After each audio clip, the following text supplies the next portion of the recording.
Record দরপতনের শিকার মার্কিন ডলার। চলতি অর্থ বছরের প্রথম 6 মাসে অন্তত 10.4% দরপতন ঘটেছে ডলারের, যা 1973 সালের পর সবচেয়ে বড় পতন। বিশ্ব মুদ্রার মান পরিমাপকারী সংস্থা ডলার ইন্ডেক্সের তথ্য অনুযায়ী বর্তমান ডলারের মান গেল 3 দশকের মধ্যে সবচেয়ে বেশি নেমেছে। জানায় মঙ্গলবার ডলারের মান 96.4 গিয়ে ঠেকে, যা গেল অর্থ বছরের শেষার্ধেও অন্তত 110-এ ছিল। মুদ্রা বাজারের অস্থিরতার জন্য মার্কিন প্রেসিডেন্ট ডোনাল্ড ট্রাম্পের অর্থনৈতিক রূপরেখাকে দায়ী করছেন অর্থনীতিবিদেরা।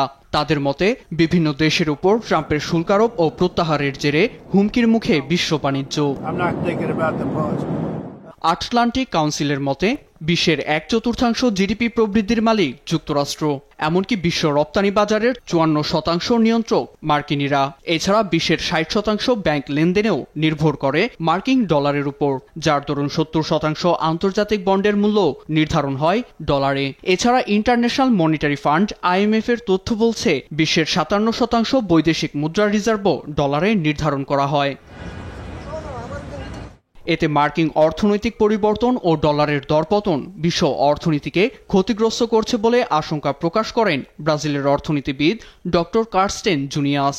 এছাড়া অর্থনৈতিক হুমকির মুখে মার্কিন বাজারগুলো থেকে বিনিয়োগকারীরা মুখ ফিরিয়ে নিচ্ছে বলেও মত জুনিয়াসের।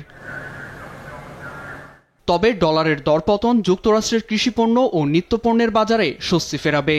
এতে দেশটির নিম্ন আয়ের মানুষ উপকৃত হবে বলে মন্তব্য করেন ট্রাম্পের অর্থনৈতিক উপদেষ্টা পরিষদের প্রধান স্টিফেন মিরান। নীরব দাস, নিউজ ডেস্ক, দেশ টিভি।